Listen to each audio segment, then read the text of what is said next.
প্রতিদিন সূরা ফাতিহা ১০০ বার পড়তে কত সময় লাগে জানেন? মাত্র ১০ মিনিট।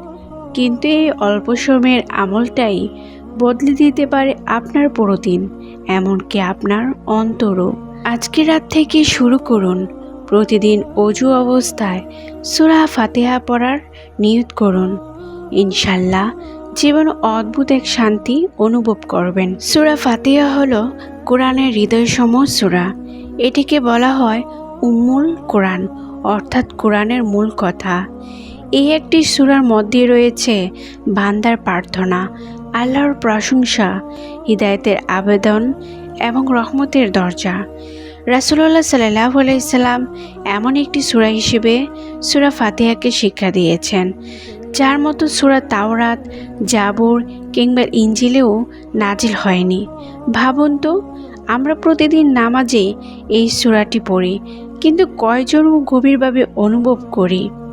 যখন আপনি মনোযোগ দিয়ে পড়েন, ইয়াকা না'বুদু ওয়া ইয়াকা নাস্তাঈন, অর্থাৎ আমরাই শুধু তোমার ইবাদত করি এবং শুধুমাত্র তোমার কাছেই সাহায্য চাই, তখন যেন অন্তর থেকে সব অহংকার ভেঙে যায়।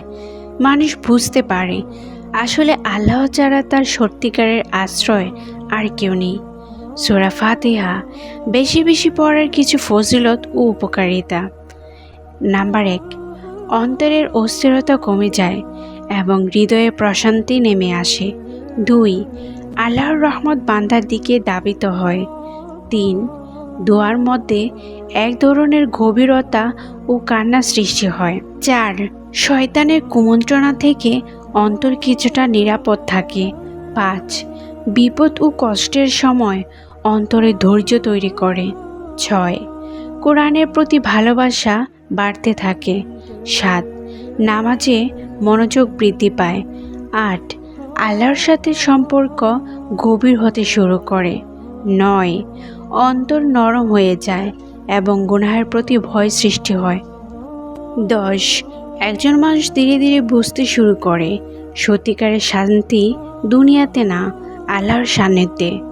অনেক আলেম বলেছেন, যে ব্যক্তি অর্থ বুঝে সূরা ফাতিহা পড়ে সে যেন আল্লাহর সাথে সরাসরি কথোপকথন করছে।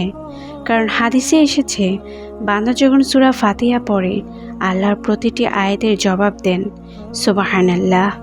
একবার কল্পনা করুন, আপনি নামাজে দাঁড়িয়ে আছেন আর আপনার প্রতিটি কথার উত্তর আল্লাহ দিচ্ছেন। এর চেয়ে বড় সৌভাগ্য আর কি হতে পারে? হয়তো আজ আপনার জীবনে অনেক কষ্ট, হয়তো মানুষ আপনাকে বুঝছে না, হয়তো ভিতরে ভিতরে ভেঙে পড়ছেন। আজ রাতে শান্ত মনে অজু করে কয়েকবার সূরা ফাতিহা পড়ুন। তাড়াহুড়ো না করে, অর্থাৎ অনুভব করে পড়ুন। দেখবেন অন্তরের ভেতরে জমে থাকা ভার কিছুটা হালকা হয়ে গেছে। কারণ কোরআন শুধু পড়ার জন্য না, কোরআন হলো অন্তরের শিফা। আল্লাহ আমাদের সবাইকে কোরআনকে অনুভব করার তৌফিক দান করুন, আমিন। আপনি কি কখনো গভীর মনোযোগ দিয়ে সূরা ফাতিহা পড়ে অন্তরে অন্যরকম শান্তি অনুভব করেছেন?